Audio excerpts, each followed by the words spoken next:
All right. Good evening, everyone. Welcome to the September 12th, 2024 meeting of the Annapolis Conservancy Board. We actually have all of our members present right now. I don't know if we have four or five. Linda, I can't remember. Are you still a member of the board right now, even though you've moved? You're muted.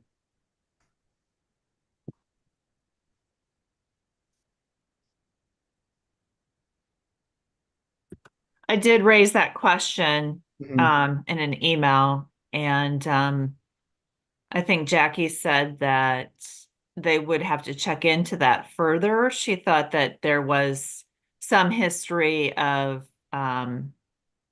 non-residents being involved in the boards. So I just Perfect. assumed it was an open question and I joined, but Great. Well, I couldn't will call. say, speaking personally, but also I think everybody would share my opinion that it's great to have you, and we would happily like to have you continue on the board if possible. So awesome. Well, we've got our agenda. I'm gonna switch up the order a little bit because we have a guest with us this evening. We have Devin Landry from the Maryland Reentry Resource Center, and I would like to prioritize Devin in our agenda, and then we can get to the other items that we have. So, Devin, it's good to meet you. I am the chair of the Conservancy Board. My name is Jack Turner. We've also got here Linda Frost, Patrick Browning, Karen Jennings, and Tom Lippert, who are our other comprise the rest of our board membership. And then we've got Dylan from the city of Annapolis as well. So Devin, I know that we had some email exchanges back and forth with Diane and a few other folks at the city, and it sounds like the work that you are doing with MDRRC, has some overlap with some of the duties and responsibilities of the Conservancy Board. And so I think it was wise of us to meet here and hear a little bit about the work that you're doing. And then maybe we can discuss a little bit about how we could work together, because it sounds like we have some common goals and, try not to like do double the work, and we can, kind of tackle things and figure out who can do what. So, Devin, welcome. Thank you. So I'm actually the Chesapeake Conservation and Climate Corps member for the Maryland Reentry Resource Center. So I will be doing this for about a year. And during that year, I hope to develop a maintenance plan to better monitor the conservation easements for the city. And so in doing that, I have started compiling a list. I use the city website um, to determine which easements had deeds, which easements had plats, and which easements had accurate PDF aerial maps. That these were all linked on the website. That's where I got my information from. Um, so I was watching a couple of the past meetings, and it sounds like Patrick Browning, I'm pretty sure, also noticed that there were some discrepancies in who has the responsibility for some of these easements, and a lot of them are missing either the deeds or the plats. Also in the GIS, some are listed as potential, when in reality they are marked as current easements, and some are just not listed on the GIS. And so I have started going to the sites there. I have compiled around 33 sites that I have found on the city website. Not all of these are, there is some question and whether the city actually holds them or not. And so for these ones, I probably won't go and inspect them unless unless I have permission to from either the board or the landowner. But regardless, some of these easements, it seems that they have an invasive plant species problem, and it's mostly along the forest edges. One of the easements of concern that I have seen was Tucker Hill and Brewer Avenue. and these ones are at the headwaters of College Creek. They're right behind the, I'm pretty sure the city of Annapolis police station by the dry cleaners and the Poplar Trail.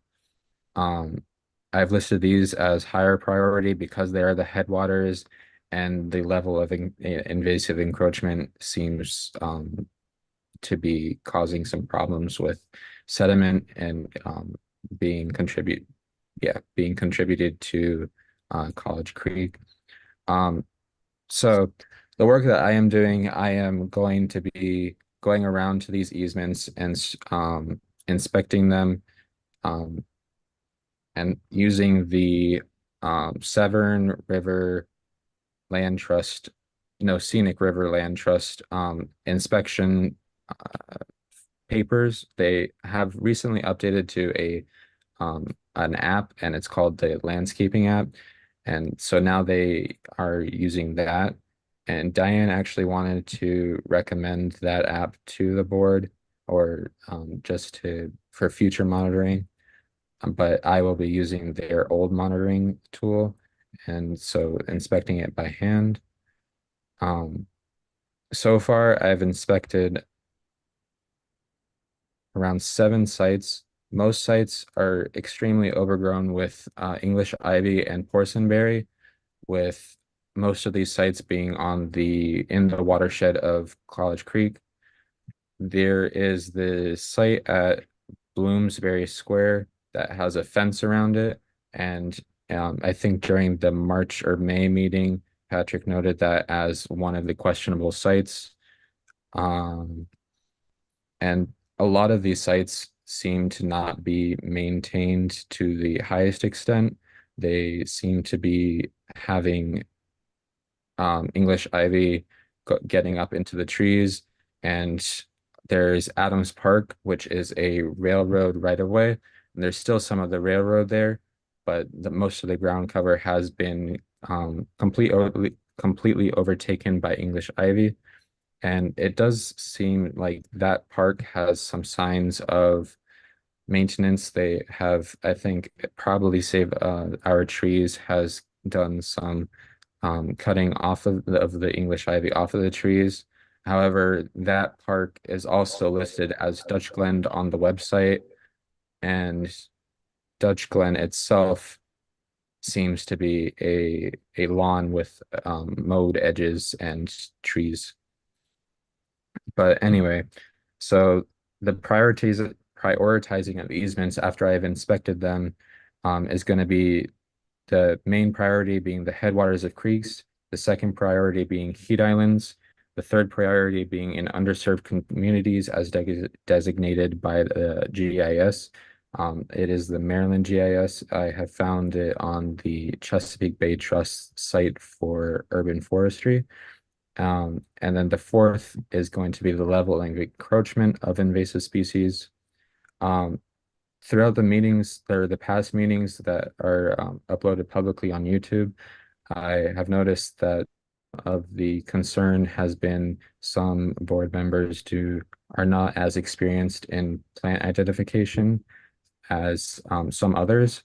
So I would recommend, I am working on a field guide for invasive removal for our crews going out onto sites, and for them, they are also not experienced in invasive removal. So I'm working on a field guide that will be pretty basic. However, I'd recommend that every board member should at least know English ivy, porcelainberry, and a few shrubs such as multiflora rose or burning bush. Um, some of the easements that I have listed in priority are Tucker Hill, Brewer Avenue, Bay Woods, Viatar, Georgetown Grove, Truxton Heights, Truxton Court, Harbor View, Windmills, Harness Creek, Annapolis Walk, Kingsport. Both in Kingsport, it's specifically the Bywater Park. There's porcelainberry hanging from the trees and the forest edges. And along the stormwater management portion of the Kingsport easement, there's a driveway that is along the edge. And that driveway along the edge is completely encroached by porcelain. And then the reason for removing these invasive species along the headwaters of the creeks will hopefully um,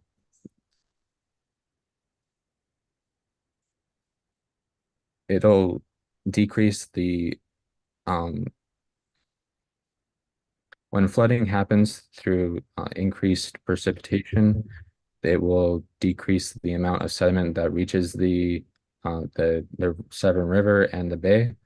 Um, However, while removing these invasive species, there will be bare soil left behind. So we will need to come up with a plan to quickly plant native species. So in the meantime, I recommend taking the invasive species off of the trees as an immediate action.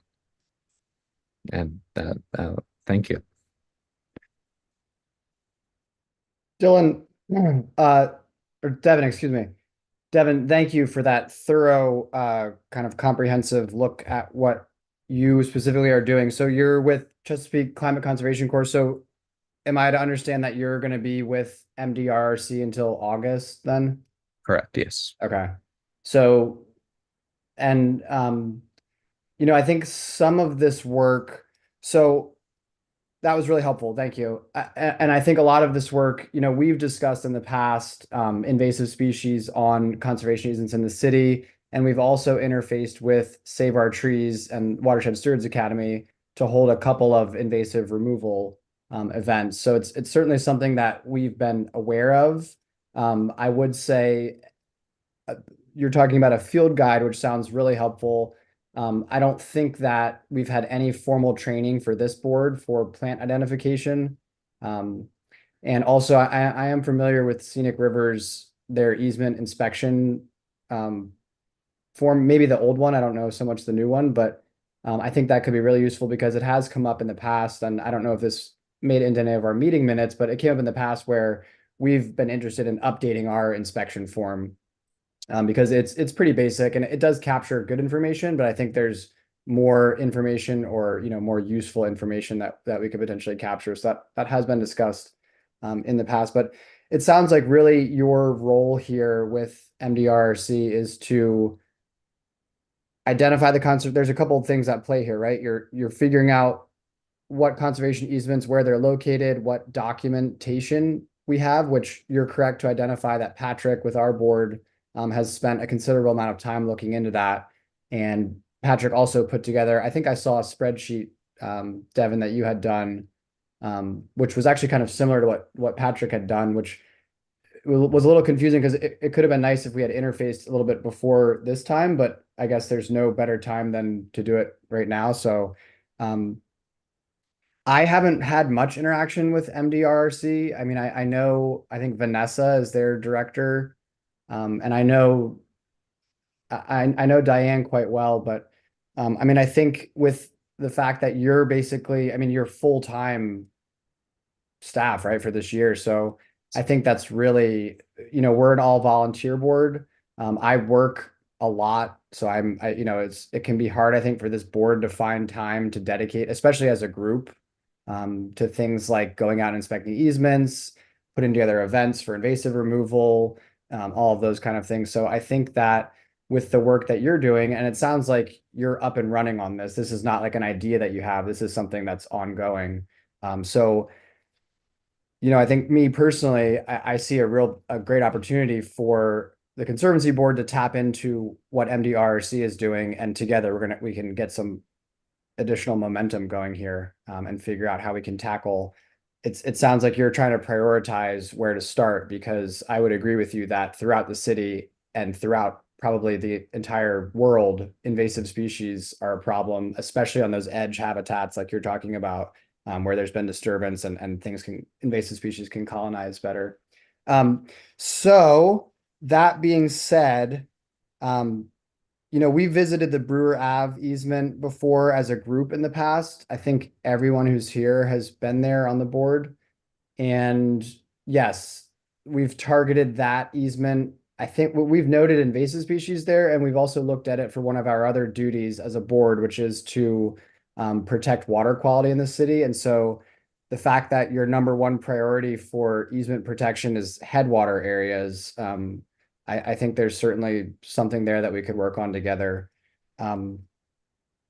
So that being said, I don't know if everyone on the board has seen the work that you've done, Devin, with the easement spreadsheet listing out all the easements. And Dylan, I saw that you had provided some feedback to Devin's work there about, maybe providing some additional information or things like that. One additional thing that I'll say as far as the easements go is we've also had some discussions as a board about some of the easements that are called easements, but are, 1/10 of an acre or smaller, or it's a mowed grass patch. And does that really constitute does that really meet the intent of a conservation easement? And does that fall under our role and responsibility as a city appointed board to to steward? So of I think you said 33 different easements that you had identified. I'm not sure how many of those, I mean, all the ones that you listed specifically, Bloomsbury Square, Adams Park, I think these are all conservation easements, but there's some others, and including one that's on our agenda for this evening that, I think the board is still determining, we have to discuss and figure out what is an easement and what is, a patch of grass or, a very small area that doesn't necessarily constitute a conservation easement. I would like at this time if we could just open up the floor for any other board members to provide some comment or feedback. And I mean, personally, I'd like to find a way to work with Devin and MDRC, especially considering that Devin is like a full-time staff member, or, for the year over there. So I think that if we could get some of Devin's time, if we could interface with Devin as well as, Devin supporting the mission of the Reentry Resource Council, that would be in our best interest. Yes. And I would like to add that I am planning on making this my capstone project. So anything really would help because I'm mainly focusing on trying to develop a plan forward because I only have a year. So Right. So yeah, and really it's two-pronged, Devin, right? There's the easement identification and data gaps. We were calling it a data gap analysis. That's what Patrick was performing. And so there's that piece, and then there's the invasive identification and targeting piece. It sounded like to me those are the two big pieces that you're focused on. yes. Okay, great. Well, and I think those are both squarely within our, kind of our duties as assigned by the city. So I think it would make sense to work together on this however we can. So board, the floor is open. I think we can discuss this for a bit. And Devin, thank you again for all that info and appreciate you being here. Thank you for the opportunity.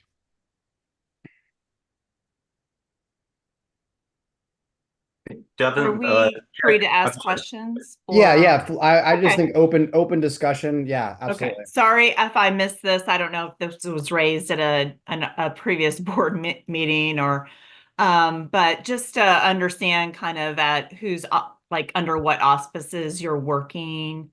Devin, was it under city staff that you're engaged with on this? I have been working with Dylan. Okay.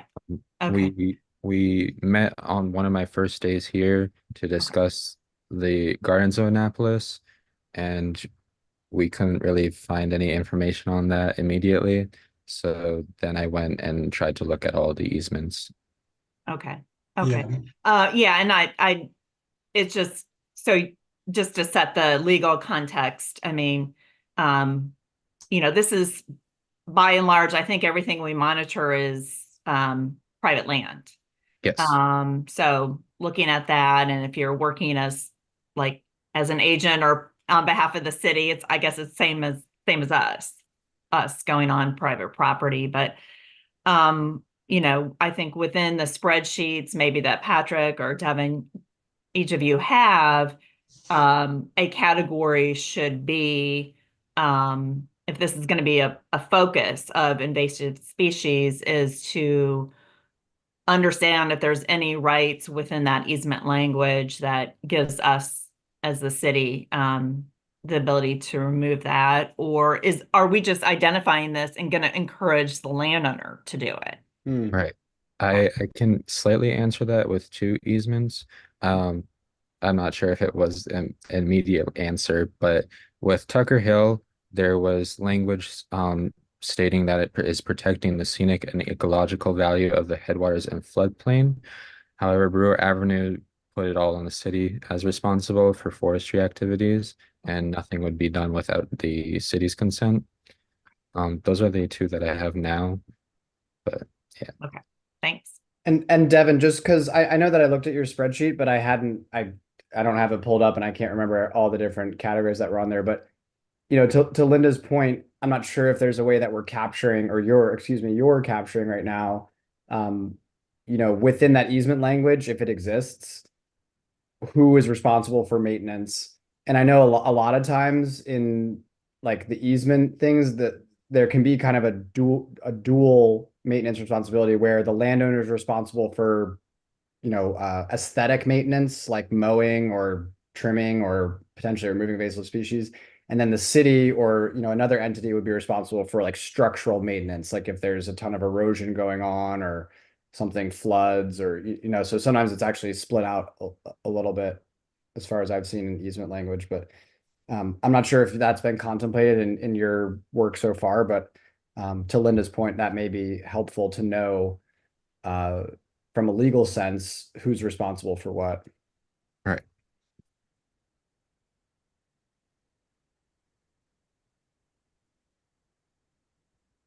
Thanks, Linda.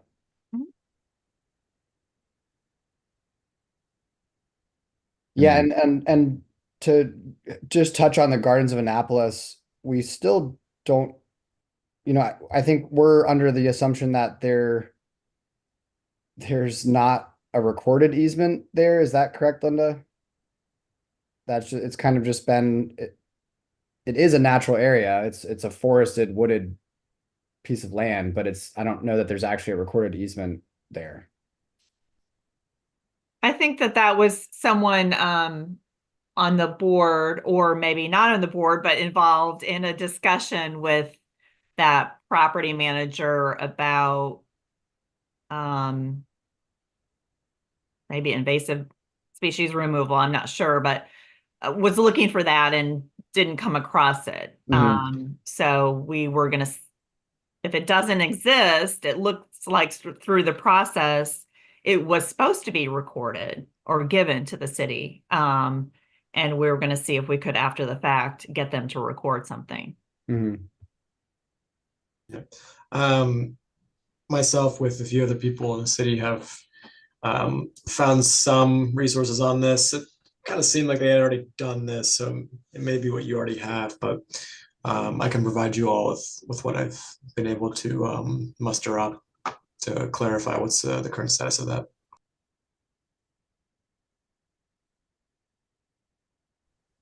Yeah, and I know that I think there had been some email exchanges. It was a few months ago, but I think with Diane Butler was asking about Gardens of Annapolis and invasive removal there, and that could have been, related to the work that Devin's now doing.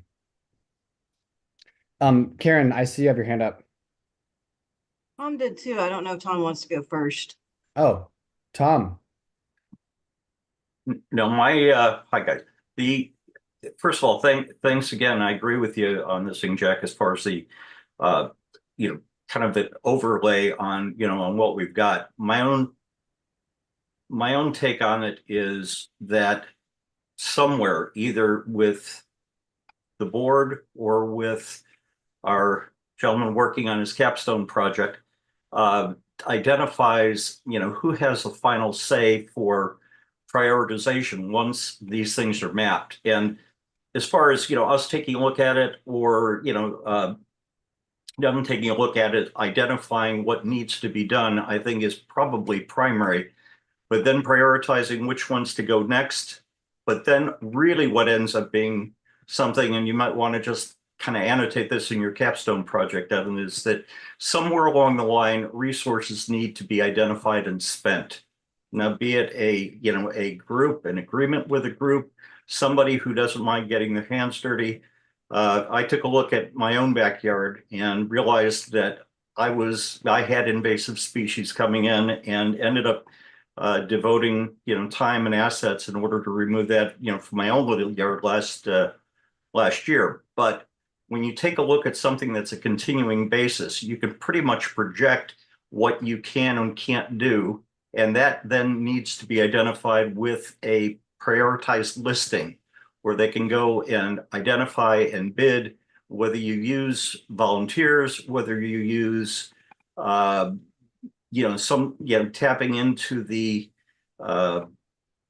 people who may be incarcerated, who may be needing to do public service work, who may need to do something else. But the identification of resources in order to actually work on a prioritized list is going to go a heck of a long way in order to be able to actually come to fruition, because then you'd have the opportunity to go and introduce the politicians, introduce other people to what has been accomplished. And that might end up being able to build some sort of momentum that historically is, just doesn't happen. Inertia sets in way too quickly, and the vines grow way too fast.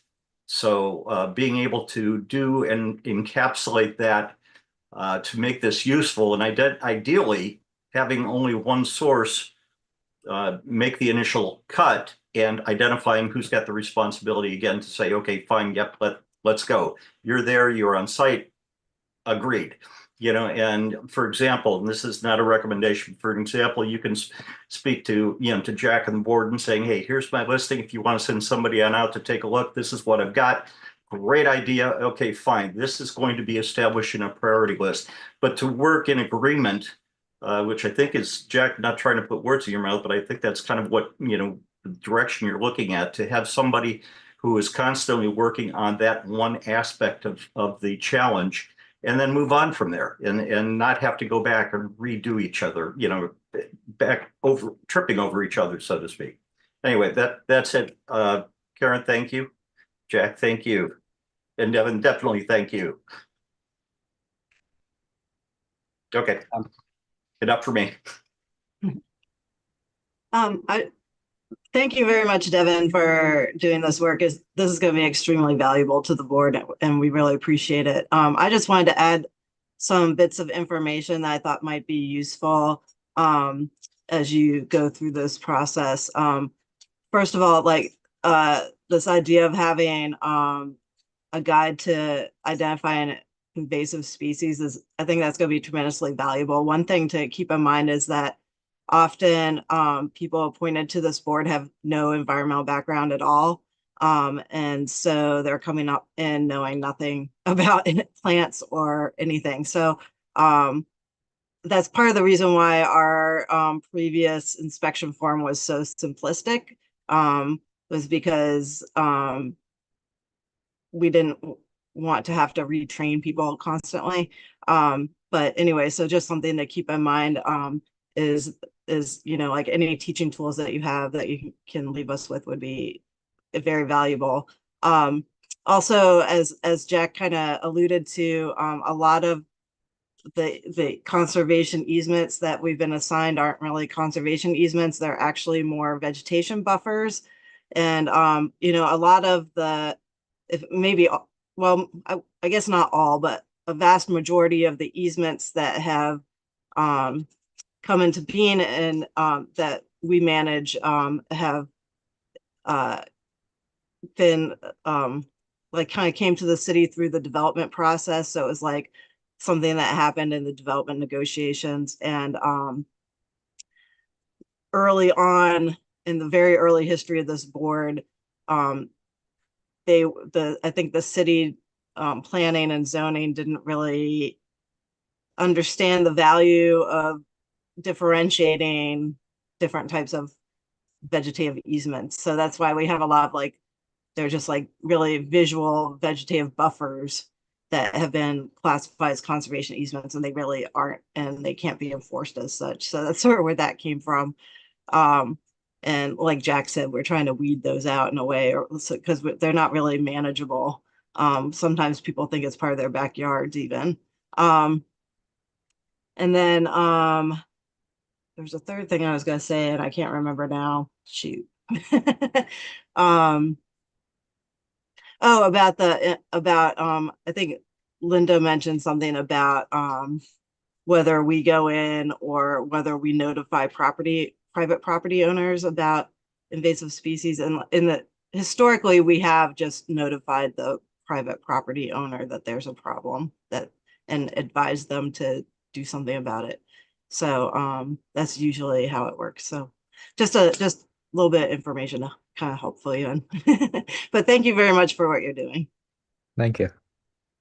Thanks, Karen. And Devin, if you couldn't tell, Karen has a wealth of institutional knowledge that is highly valuable to this board. And I think she's very busy, but maybe she, if you have questions, Karen probably knows the history of what you're curious about. So thank you, Karen. And yeah, I'll just echo that.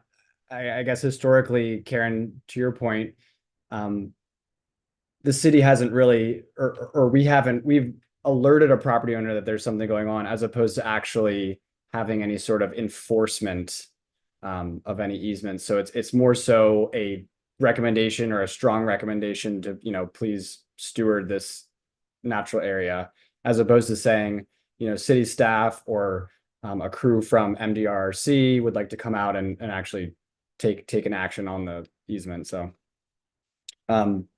great. So do we want to talk just briefly while we still have Devin here about how we could work together? I mean, Devin, it may be helpful if you could circulate some of the work that you've done so far for the board to be able to digest and potentially provide some feedback on. I think that may be a good first step. I'm just thinking of ways that we can kind of support the work that you're doing, and then get some value from the work that you're doing as well. So it's, mutually beneficial. And I think that would be one good place to start. And then also to Karen's point about the field guide, and I think that would be somewhere that I actually do have a lot of experience in the environment, as does Karen, and I think Linda to an extent. So I would appreciate, maybe having a little bit of feedback on the form that you're developing, just to make sure that we can make it as, as solid as possible, like starting from someone who knows nothing up to, someone who has some more experience that can actually provide good information in the form, so it's valuable. So what do we think about next steps we can take?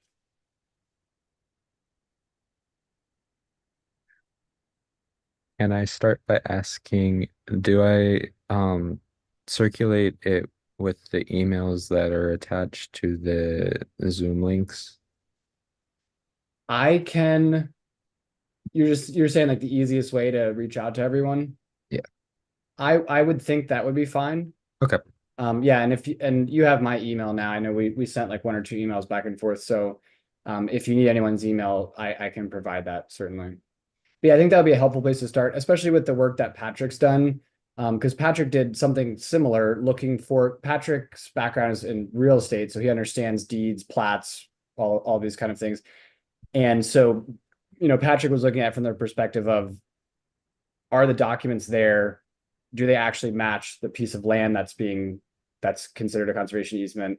And then where there were discrepancies, we sat down, and Patrick, you and Karen and I went through maybe half of the easements and discussed them, and made some decisions on that. But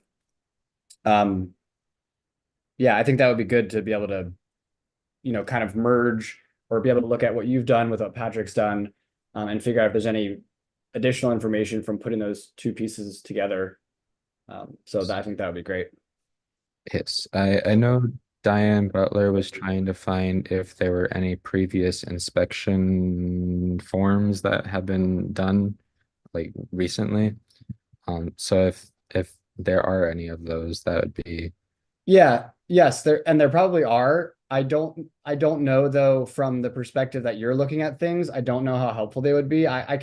We have a folder for inspection forms, but there's nowhere on our current inspection form that says invasive species, degree of severity or anything like that, or what species are present. So, whoever performed the inspection would have had to identify that and put it in like the additional notes section or something like that. Okay.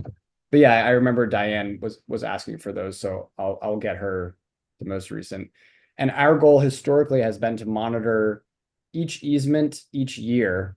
And that's really where this question about, do we need to monitor the patch of grass or the 1/10 of an acre that's behind a building that's not really not necessarily a conservation easement, do those need to get monitored every year? And that's where some of this question came from. So Okay.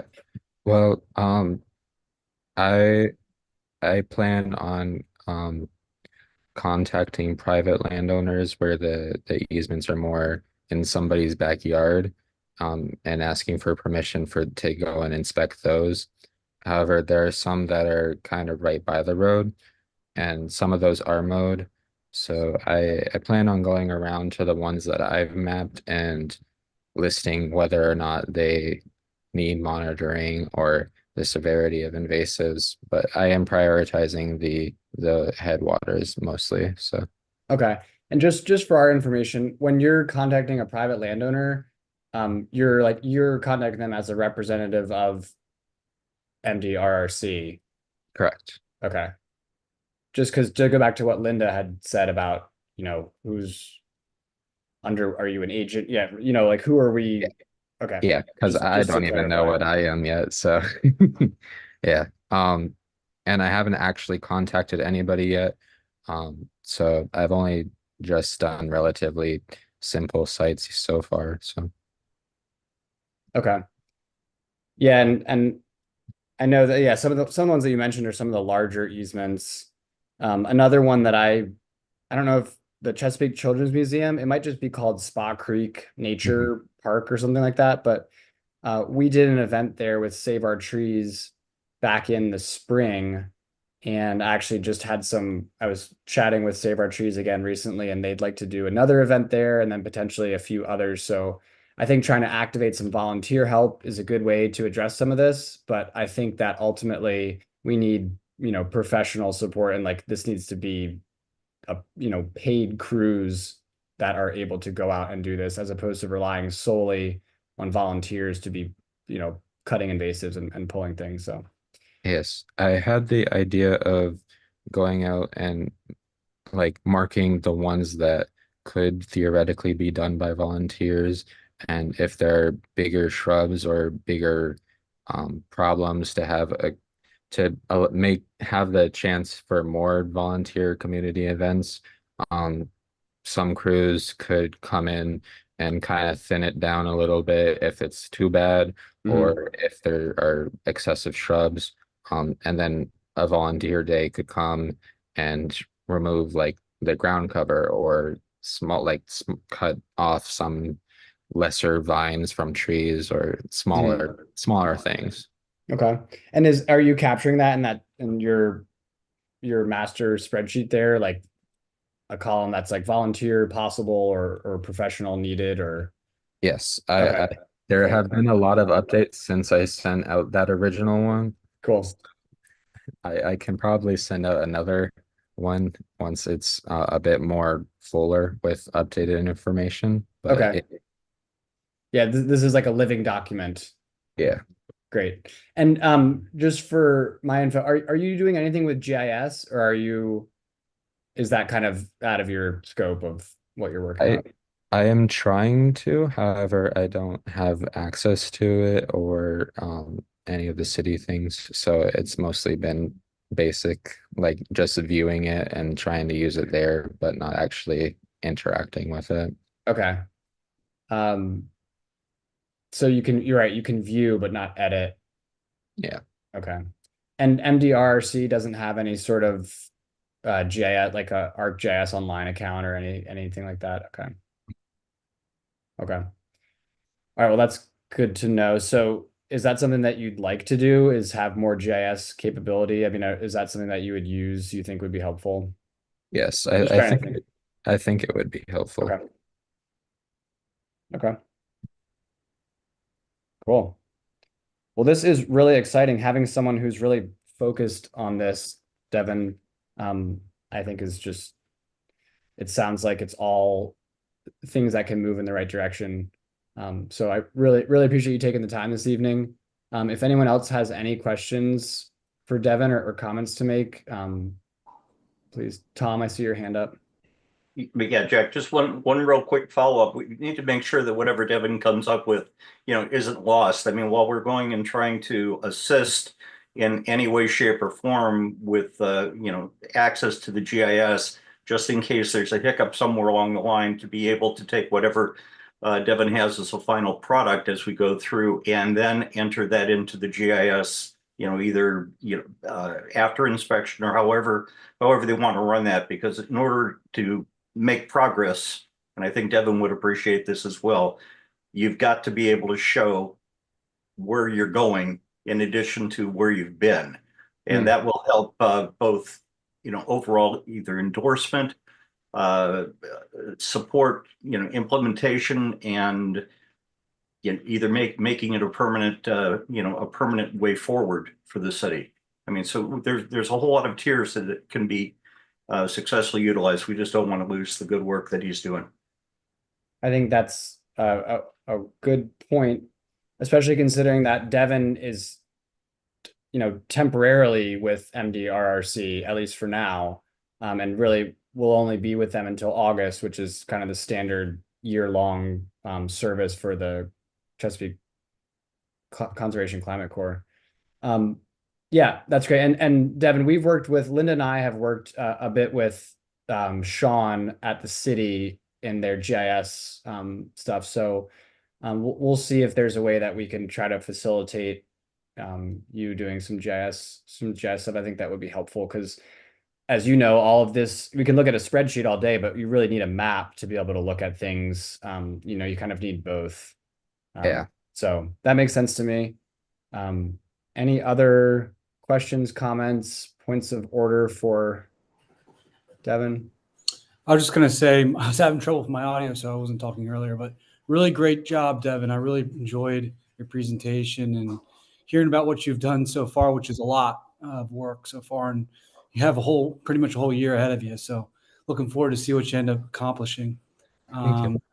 Really would love to see the work, the spreadsheet that you put together, because I think that would help me kind of see what I've done and see what you've done and kind of put it together. And I think that'll help me go to Jack and say, hey, Jack, here's what I think Devin could help us with further in our kind of learning about which easements are truly the conservation easements that this board is supposed to be, looking over. So thank you. I appreciate it. Thank you. Absolutely. Yeah. Thank you, Patrick. And yeah, in addition to which conservation easements we really should be taking a look at, I think having this sort of, Devin, you're thinking about things in a prioritization and having some sort of prioritization matrix where you can then say this set of easements are our most important easements that should be addressed first and should have the most resources going to them. I think that's also helpful because I think what we've found is that with 4 or 5 board members, and we could have up to 7, I believe, but with only 4 or 5 board members and 30 something easements to steward, and we're all volunteer, it's been a challenge to have enough resources to certainly to cover everything, much less then start developing projects and things to address invasive species and water quality and public water access and recreation resources. So yeah, I think this is all good, and I really appreciate your time. Devin, if you have any other comments, we're all ears. If not, you're welcome to stay on, but we're gonna keep moving through our agenda. We got some other things to get to this evening. All right. I appreciate you giving me the time to kind of get on my soapbox. If anybody has any more questions or anything, I think my email's in the Zoom, but I'm going to be circulating the spreadsheets and other things. So I'm sure I'll be in contact with all of you soon. Thank you. Yeah, and Devin, yeah, thanks a lot. And it just occurred to me too, maybe at some point we can set up a, once you have this field guide that you're developing, maybe we could set up a time to try to get all of the board together and, try to use that in the field together. I think that would be really helpful.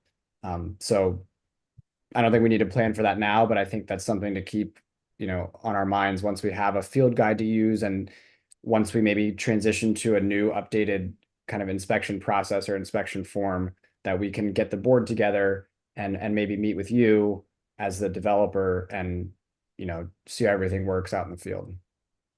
Oh yeah, that sounds good. Yeah. Cool. Awesome. Devin, thank you so much. Thank you. All right, board. Well, that was exciting. Going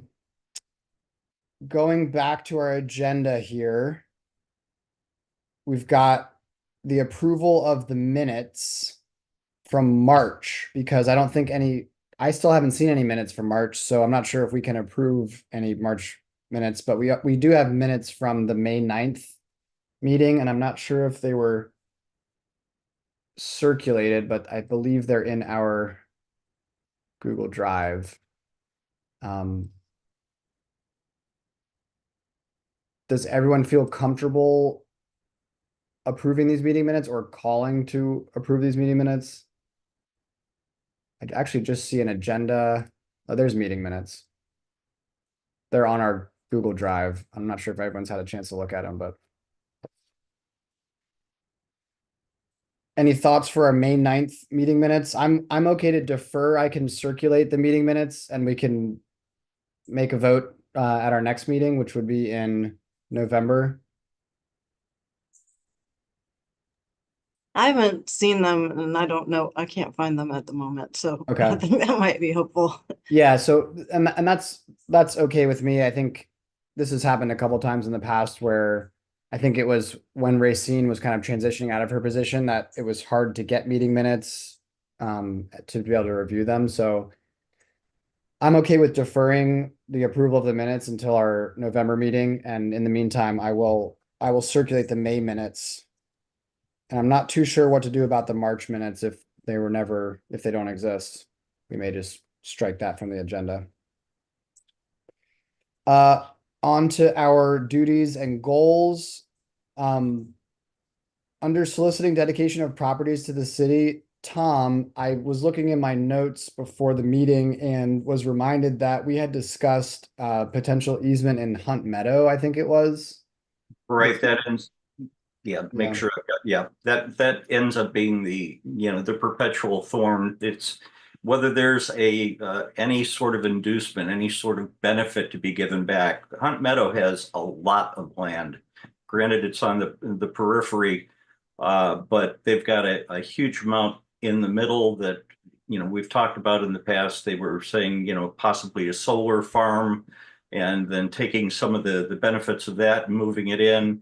You've got another group that is saying, well, gee, we need to create a bigger barrier as far as this portion of the land going into quiet waters with all the other building that's going along Forest Drive right now. So it's all over the map as far as coming up with a consolidated, here is what we see as the Conservancy Board's opportunity to provide a service. That's great, but if you want to talk about the climate, it's not necessarily very receptive at this point. But it's worth continuing to pursue, and just to see whether or not something could be thought up, or as we go around the board, there's no benefit to the community. The community is sitting there saying, well, fine, right now the deer and the antelope have all the fun and all the use of it, and let them go, and we're not going to worry about it, just as long as it doesn't encroach on us. So if it's there and there's no benefit to be gained to the community as a whole, if I were a voting person, I would say probably you'd have 300 no's and 100 yeses if that was a vote from the residents. There's got to be something in return, some quid pro quo, but we don't know what that possibly could be.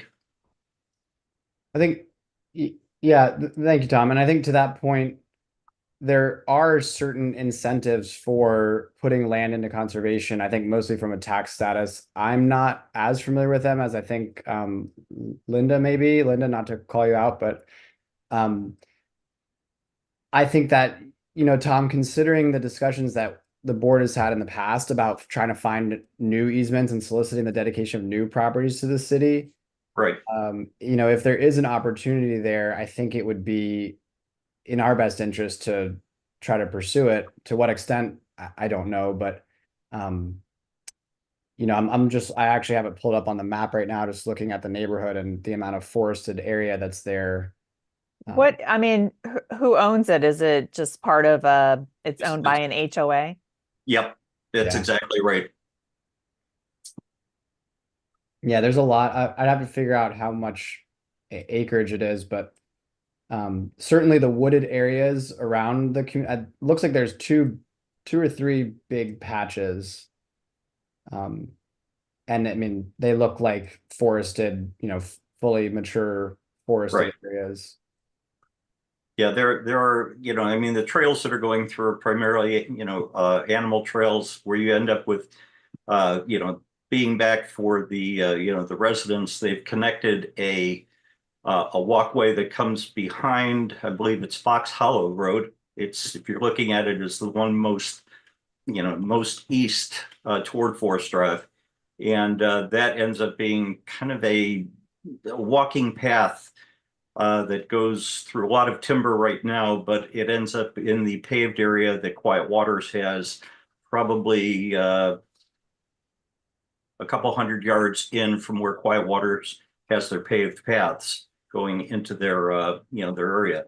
Right. It's the, you know, it's the presence of, you know, if it's not broke, why do we have to fix it? And why are we going to give up something that we've got if we're just, you know, why are we doing that? Where's the cost benefit? So, and right now that's always been a, you know, a question that we haven't really been able to come up with. Mm-hmm. Yeah, Yeah, I think it works both ways too. I mean, with respect to the community members, Right. you're saying what's the inducement, but then also what is the threat? And so I think one would have to know what their, you know, CCR covenants and restrictions say about what the HOA can do with that land. Right, and I think they've pretty much levied that with the board itself as far as a you know, coming up with suggestions that exceed, I don't know, $15,000 worth of things that they've got in their own budget. But I think any more than that requires a vote of at least 3/4 of the entire community. Goes before the board votes on it, and their board meets once a year in person. They meet pretty much monthly on a Zoom, but that would take a requirement of the entire 405 residents. So it's, I think they made it when they originally put it in is kind of almost a road too far. It would be nice if they didn't, but again, with other resources coming up with, like I said, there was one mention of a solar farm in there, utilizing that with being able to convert any profit from that coming to, you know, the residents of the community, you know, very insular, you know, it's the one part of the challenge. So it would be great, but by, you know, again, cost benefit analysis and something that would impact everybody along the line. Just by judging by what the response is to where the horse farm is, and where they're wanting to put up that senior living facility. It takes, you know, it's taken what, 7, 8, 10 years right now that's even been on the planning stages of trying to, you know, to get Providence Point in, you know, in play. And you and I will be pushing up daisies if it comes to, you know, trying to attack something without a well-laid plan. So unfortunately, that's the issue. Well, and not to sound like a broken record, but, and Karen, not to mention, evoke the institutional knowledge here, but we had talked previously about some land in Hunt Meadow, I think, that abutted Quiet Waters Park, and there are some parcels that are owned by the county that are there. And then I'm looking, and there are quite a few parcels owned by the Hunt Meadow Homeowners Association. And then there are also even there are forested parcels that look like they have no development that are privately owned. And they're kind of within the greater Hunt Meadow community. I think just underwriting that there's potential there. And as far as I know, and Tom, as far as you know, there are no existing conservation easements on Hunt Meadow community property. Is that correct? That's pretty much correct. I think the biggest push that was made, and that was when the community was coming into existence, they originally laid it out so that it would fall within the Annapolis zip code, or the city of Annapolis, because it's connected by that small panhandle down Spa Road, as far as connected to the rest of the city. But again, the reason was to raise the tax base and all the rest of the stuff that went on to it. And they approved the paving of the roads, and they got all that stuff done. But when, I want to say this was probably about 20 years ago, they ended up realizing, gosh almighty, we've got a problem in the fact that all the utilities are still being paid by all the homeowners. So an effort was made in the community immediately adjacent to Hunt Meadow, when they were looking to build, to build their homes. Originally, they were zoned as I think R1, R2. No, I think it was R1, and they needed much greater density in order to make that applicable. So we were approached because the sewer system that was existing over in Hunt Meadow that they put in privately again was going to give the other folks just a great ability to build more homes. Went through a legal battle. One group of lawyers talked to another group of lawyers. What they ended up with was the other community could build, provided that there were no drive-throughs, no streets connecting the two communities. They also said that the city would then assume the responsibility for the streets, for all the utilities under the streets, and also all the electricity along the streets, which again had been all privately owned, and a huge potential for usurious charges just farther on down the pike. So that was done, like I said, about 20 years ago, maybe a little bit more. But that was really the last foray into, okay, fine, what can we collectively do? And that only was sold because of, like I said, a quid pro quo. The argument was, we're going to, no longer have to pay for your electricity, won't come under, the homeowners anymore. Any repair to the roadway will not be a charge to that. There will not be any connections between the Hunt Meadow community and anybody outside the Hunt Meadow community. And it just went on and on and on as far as a capitulation, and that ended up working itself through the city. So, like I said, it's things within Annapolis by definition go slowly. And here, I think the Hunt Meadow people read that one and said, okay, fine, we can make it go real slowly. And that's what they've been doing. And I think that's probably even some of the obfuscation that's been coming up with Providence Point. Hey, Tom, when was Hunt Meadow, when was it built? I want to say 70. Yeah, how about early 80s? Early 80s, I can probably go back and trace it to that. Okay, I'm just asking because I'm wondering if some of those parcels might be protected open space, even though they're not easements. Right. But that might be too early for that. I think it might be early. From my understanding, the entire area was a farm at one time, and it was sold to to the developers at that time, which was Silmar, and then Silmar spread out part of it because they weren't sure that they could develop the entire thing to, I want to say, Washington Homes. And then when the homes started to take off and do well, which was the first push on that, they ended up building smaller homes themselves within Silmar, and then they went into the condo, or the condo single family homes and condos. And that's kind of how they ended up with all 405 of us folk just kind of, sitting there going, yeah, okay, fine, we've got it now. We know what to do. We wish we knew it all. So we had to do the flip-flop and adjusting through the homeowners board. Again, trying to do the utilities, and I was on the board at that time, which is why I was probably a little bit more familiar with what we were trying to do.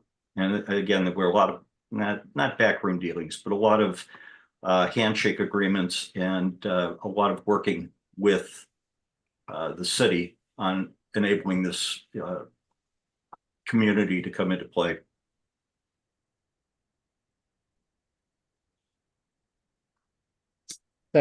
Thanks, Tom. So, I mean, is there a bottom line here? I mean, under our duties and responsibilities, is there a justification to, approach or to get some more information to coordinate as a board and potentially with the city, and then to potentially approach the homeowner association? Or is this a moot point that is not worth the board spending their time on?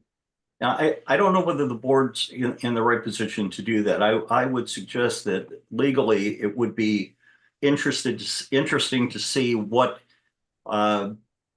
additional cost savings would come back to the homeowners community for the amount of land that we would like to put into an easement. I think something that is sellable is, look, we're not going to tear anything apart. We're not going to take this. We're not going to do anything, but we will, take care of this, that, and the other thing.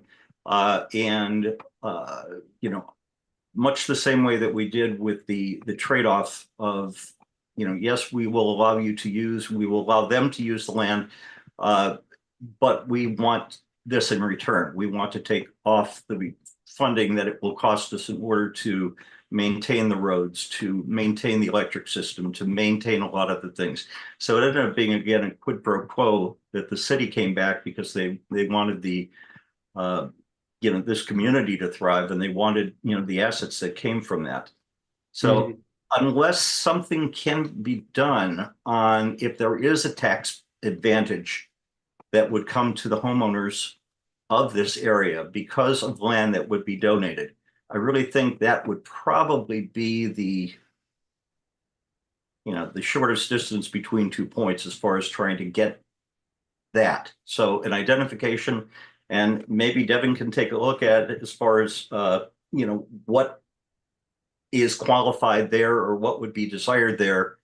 Have an identification of that, bounce it off some people in the city as far as could a benefit be gained, and then go from there. But other than that, it may be a moot point. Okay. Thank you, Tom. Yeah, I'm just looking at the lay of the land there. There's certainly a lot of the undeveloped area that probably has no development value. It's Stream Valley. It's, but there's probably a significant part of the land that also could potentially have development value. So I think that, either one or both of those parts could be of interest. So it sounds like, Tom, on your recommendation is that, figure out what could be the benefit to the community and then go from there. Agreed. Yeah, I think that'll end up saving an awful lot of backtracking, an awful lot of people wanting to go and study it again, an awful lot of people, if you've got something in hand, it's a whole lot easier to go into negotiation. Okay. Yeah, just my 2 cents worth in from dealing with our good, kind neighbors for a while. Yeah. No, I mean, that was just a nice discussion that we had, certainly more than I had anticipated. But that's good. I'm happy. Okay, cool. Well, I think we can probably, we can look into that and we can coordinate, between now and our next meeting and see what we can come up with. So I'll plan for our next meeting to have an agenda item about easement benefits to the property owner. Okay. And I'll add that on here. I'll talk to the president of the board. She's my next door neighbor. So fantastic. Yeah, I get some back feeding from what they've got, and I think it'll hit them kind of blind. So we probably want to time things a little bit as far as any announcement to the committee as a whole. But I can approach her, on the just on the side benefit of, hey, this is one of the things that the city as a whole is looking into. So, Yeah, I think we cross that bridge once we get a little more organized here. It's okay, just, thinking about as one of our primary duties of soliciting dedication of properties, is this Yeah. possible? Sounds like we don't know the answer, but we can get some more information and then make a more educated, get to a more educated answer. So yes, sir. thank you, Tom. Yeah, helpful. Thank you. All right, so moving down our agenda, we've got MOU with the county. I know that we don't have a representative from the Office of Law here, and we don't have Jackie and Dylan. I'm not going to put you on the spot about the MOU with the county, but just for very brief contextual background, in the past, it's come up that it would be useful to have a memorandum of understanding with Anne Arundel County to be able to share, I believe, and Karen could correct me, but I believe it was to find a way to share program open space funding, because the city, I believe, was too small in some respect to receive the funding. So it had traditionally gone to the county, and the county and the city have traditionally got along and been able to work together. But if for some reason that went away with a new administration or something changes, there was no concrete agreement in place to be able to like equitably or equally distribute funding for conservation related either easements or maintenance or whatever it may be. So we've had on here on our agenda for a while now the MOU with the county, and I know Jackie has looked into it previously to see if there's been any movement. I know the Office of Law has looked into it. I wasn't necessarily expecting any new information on there, but I think that it's something that I think would still be beneficial to keep on our agenda and keep, on the city's radar. Karen, I don't know if you have anything to add there. I know we talk about this almost every meeting and there hasn't been a lot of movement, but I think it is important. Yeah, it just kind of, just for Dylan's benefit, like it came up, well, years ago now, but because as Jack mentioned, like, so the portion of on a yearly basis of program open space money for conservation that the city gets is too small to actually buy anything, because property in the city of Annapolis is very expensive. And so there was a handshake agreement for many years between the county and the city that, well, the city will just let the county spend their portion of money, and then when a property comes up that they want, then the county will lend them some money from the county share that year so that they could buy it. And then that actual situation came up and the county said no. So this is like an agreement to like formalize that handshake agreement so that the county can't say no in the future. But as Jack said, like recent years, it hasn't been necessary because the county and the city have gotten along, but you never know what might happen in the future with different administrations. So Exactly. Thank you, Karen. All right. So we can move on.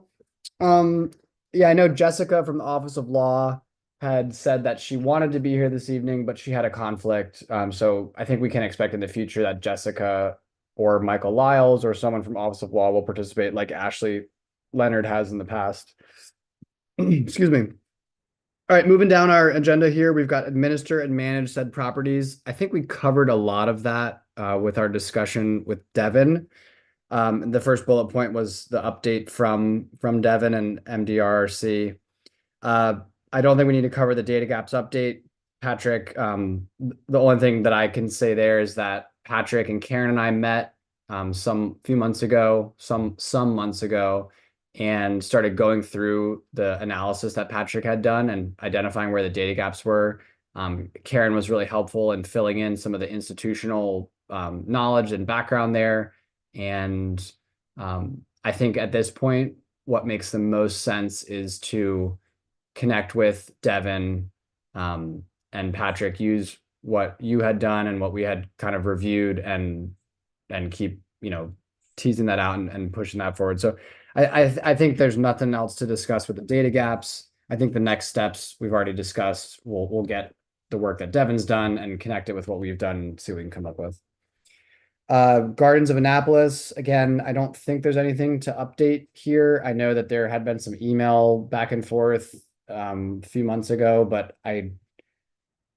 I'm not sure on the status of that. And Diane, who I had kind of talked to about that easement, is now out of town. So I'll make a note to connect with Diane when she's back.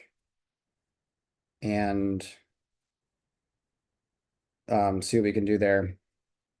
Thomas Woods update. So actually I went by there today on my way home from work, and Patrick, remember when you and I were there and it was just kind of a cleared piece of property and there were some pipes on the ground or something? Well, I went there today and it is just full-blown townhouses. Oh, yeah. You know, they're completed, or you know, Yeah. excuse me, they're constructed. I'm sure they're probably still doing more work. It's not finished, but the structures are there, all the siding's on, all the windows are in. I mean, it looks like a complete community. Um, so that being said, for everyone's background information, this Thomas Woods easement is a new easement that came to us via the city's Office of Law. And this is kind of one of the questions that we had brought up earlier. Is this really a conservation easement? I believe there were three separate areas, and you know, some of them you could almost stretch your arms out and touch both boundaries on either side. Um, and again, to go back to Karen's point that she made earlier when we were talking with Devin, I think part of this, the conservation easement areas, is that it was a, you know, the developer put those areas, calling them conservation easements, you know, in order to get their approvals for building the community. So I didn't actually walk into the community and try to find any of these areas, but it is now constructed. So I think there's, you know, it's probably a good time to reach back out to the Office of Law and see if we could, and Patrick, if you'd like to maybe get on site there and just, I know we had a map that showed area 1, area 2, area 3, and Yeah. just to see if those areas are actually, you know, if they avoided them or if they graded them and now they're going to plant it with trees or whatever it may be. But I think just to get eyes on whatever that constitutes those conservation areas would be a good next step. Yeah, I'd be happy to do that. I actually just sent you our initial inspection form. So we did that on October 28th, 2023. Isn't that amazing, Jack? Wow, almost a year ago. Well, yeah, and there wasn't much going on then. I remember you and I walked over there, and we didn't walk onto the property, but we kind of stood at the sidewalk and looked at it and said, "Huh, can't really tell where these areas are going to be," because the map we had buildings, you know.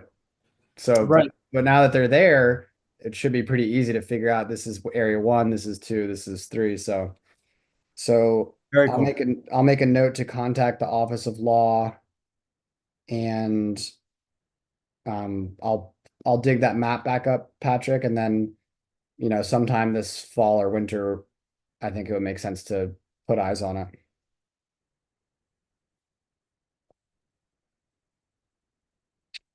Alrighty. Our easement inspections, I think that with the discussion we had at the beginning of this meeting with Devin, I think it makes sense. I mean, if anyone's itching to get out and inspect easements, I do not want to get in the way of that because I think that's always important to do. But it sounds like we will be generating, I think it's in our best interest to generate, you know, the field guide that Devin's working on is going to be helpful for us. And also to potentially, you know, I could reach out to the Scenic Rivers Land Trust and see what it would take to use their form. I mean, I think everyone here has a smartphone, I think. And my understanding is that the new Scenic Rivers, what they're using is you can just do it on an iPad or a phone, and you just go on this app and you fill out the information there, and then everything goes into, you know, it's all digitized immediately as opposed to having these paper forms and having to scan them or type them up. So I think that would be in our best interest, and I'm happy to open it for discussion if anybody else has thoughts on that. But I would like to kind of update our inspection, how we inspect our easements and, you know, the resources that we have. So those are my thoughts.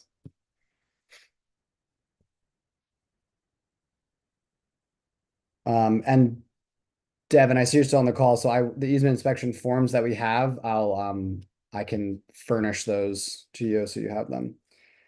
Save our trees is my last bullet under here. I did talk with Terry and Mary Ann over at Save Our Trees, just checked in with them and was getting their thoughts on, are there other easements they had their eyes on for invasive removal? Or did they want to do another event at the Children's Museum, which we did back in the spring, which was a really great event. And they said yes to both. So I don't have any actual concrete updates, but they would like to probably this winter organize another invasive removal event at the Children's Museum, and then potentially, pitch to the board another, at least one other easement they'd like to get some volunteers out at to remove some ivy. Any comments or questions or notes there? I think that's all good stuff. I mean, that's square under our administer and manage easement properties. Under encouraging preservation of environmentally sensitive land, excuse me, the comp plan, I spoke with Eric Lashinsky a ways back, and then actually sent him an email just seeing if there were any updates on two things. One is the comp plan, and two is the city planning and zoning put together what's called a public water access plan, I believe is the name of it. And Eric did give me some information, mostly on the status of the public water access plan, excuse me, that's what it's called. So there was a public comment period that closed on August 30th for the draft plan that the city had put out. And Eric, and I'll forward this to the rest of the board. Eric gave me some other dates for how that plan is going to develop. He also stated that, from planning and zoning's perspective, or from his perspective, he thinks that if the board has comments and wants to review the public water access plan and provide any comment about, development of recreational resources or preservation of sensitive land or goals for improving water quality, that, those would be appropriate, and we can do that. So I don't know that anyone else has looked at the public water access plan. I had reviewed it when it first came out, although I did not provide any public comment. So any discussion on public water access plan, and if this board should wade into providing some comment on that? I'm kind of skipping around here too. This is the I think it would be a good idea. I haven't personally had time to look at it. I intended to, but life got in the way, Yeah. But I think it would kind of be in our purview, but peripherally. I agree. I mean, I think, well, I mean, like I think I just said, there's potential there for preservation of environmentally sensitive land. So say that something's being proposed that's going through a special wetland or some sort of resource that maybe its better use is to stay natural, or there could be some overlap with water quality improvements, or there could be development of additional recreational resources. And, those are three of our duties. So I agree, Karen. I think there is overlap here with that plan and our goals. So I would encourage, for our November meeting, which may be a little bit late even, I don't know what's realistic, but I think it would be good for everyone on the board to at least look at the plan. And if you have any comments to make, please send them to me. And I'd like to get something back over to Eric in regards to commenting on the public water access plan. Yeah, Jack, this is Tom. Hey, Tom. If you could just show us how to find it again, and Yep. all that good stuff, so we don't spend more time looking and more time reading. I appreciate it. Thank you, sir. Absolutely. Absolutely. Okay, still under encouraging preservation, we've got pilot new easement initiative updates. I don't know that we have any updates other than what we kind of just discussed for Hunt Meadow, and it sounds like what we need to do is figure out how we can, potentially make a pitch to the community of how it's in their best interest to preserve their land with an easement. Linda, I don't know if you had anything else to add there. I know that you and I had talked about this a bit in the past, but it's been a little bit since we've connected. No, I don't. Uh, Goals for improving water quality. Under here, I have College Creek Headwaters, which I know we've talked about before, and Devin actually was one of the first places that he mentioned was the College Creek Headwaters, the Brewer Ave easement, and some other areas over there.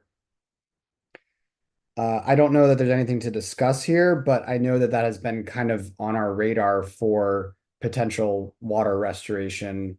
There's a stream there that comes out of a massive, like 60-inch culvert you could almost walk through, is the where the stream daylights, and then it runs down underneath Taylor Ave behind the police station. And so that whole area is somewhere that we've kind of targeted for potential water quality improvement. And it sounds like with what Devin's done, certainly could also use some invasive management. Anything else there, Karen? Because I know that water quality had you had kind of been the unofficial water quality czar. No, I mean, it's just that it was like on the city's watershed implementation plan or something like that Yeah, to it was on the restore that area. right, the whip or what something that AECom Yeah. had done in the past, and yeah, yep, So we just, keep advocating for the Yeah. city to do something with it. I agree, and I think that with it sounds like there's potential with the work that we could do with Devon and MDRC about prioritizing some of these easements, and if we can have a good matrix of prioritization and say this College Creek easement needs to be protected, it needs invasive removal, it needs stream bank stabilization, it needs some native plantings. It sounds like there's potential for us to do that in the future. So I like it. That is all I had under updates and new business. New board members. Dylan, I don't know if you have any information on that, but I'd have to look at my emails, but we had suggested 2 additional board members because we lost 2 board members that cycled off or resigned, stepped down. And so I had identified 2 new board members or potential board members and suggested them to the city. They had then submitted their applications, and it's been a while and I haven't heard anything. They've actually both reached out to me and asked, do you know what the next steps are? Do I need to do anything else? So I think they get approved by the mayor and then they get confirmed by the city council. I'm guessing that hasn't happened, but I don't know if you have any insight there. Yeah, today, and I'm not totally familiar with the process myself, it's different in every jurisdiction. But today, Sally Albright went up to the Environmental Matters Committee. And I believe the process was they recommended her to council. Okay. So yeah, she'll have to go through council next, and then that's final approval. Right. And then she'll be appointed as a board member. Okay. As And then for there's your other also recommendation, I'm not sure. What's that?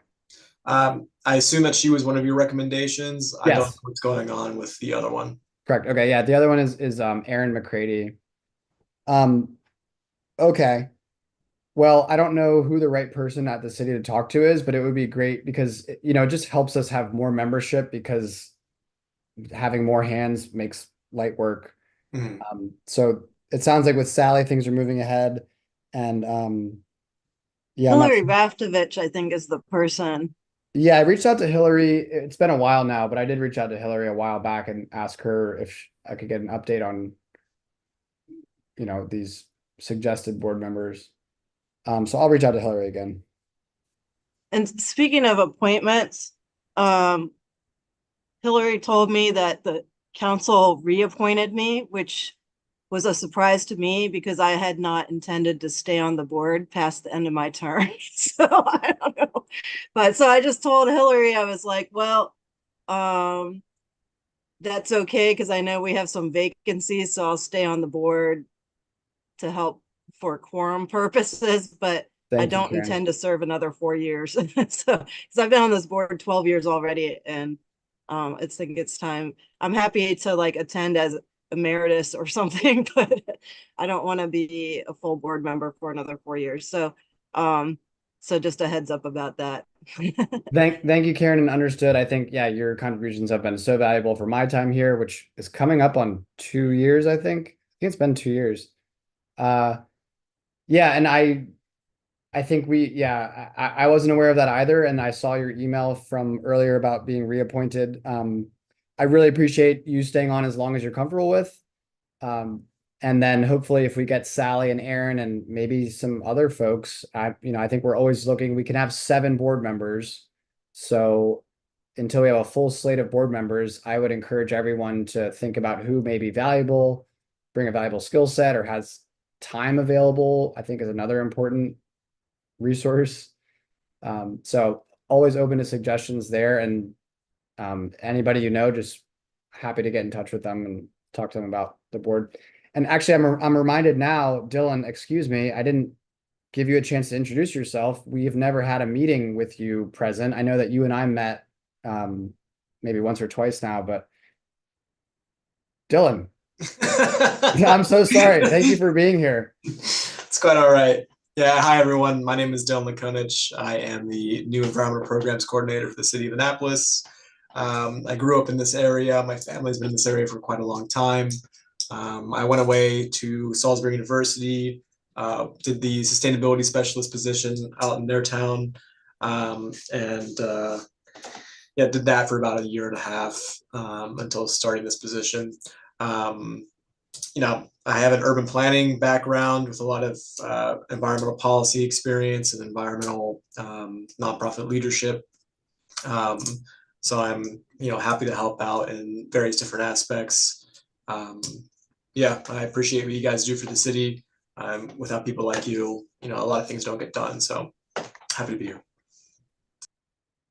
Thanks, Dylan, and we're happy to have you. I think this is going to be a good, between you and Jackie, we've got some good folks at the city who have this kind of environmental conservation kind of mindset and perspective. So appreciate it and welcome to the city. It's a couple months you've been here now. It's about 2 months. Yeah. 2 months. Yeah. Cool. Great.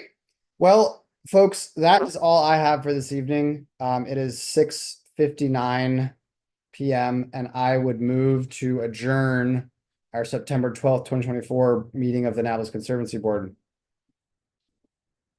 Do I have a second? I'll second. All in favor? Aye. Aye. Say that's anonymous. Everybody, thank you for making the time tonight. Devin, very nice to meet you and look forward to working with you in the future.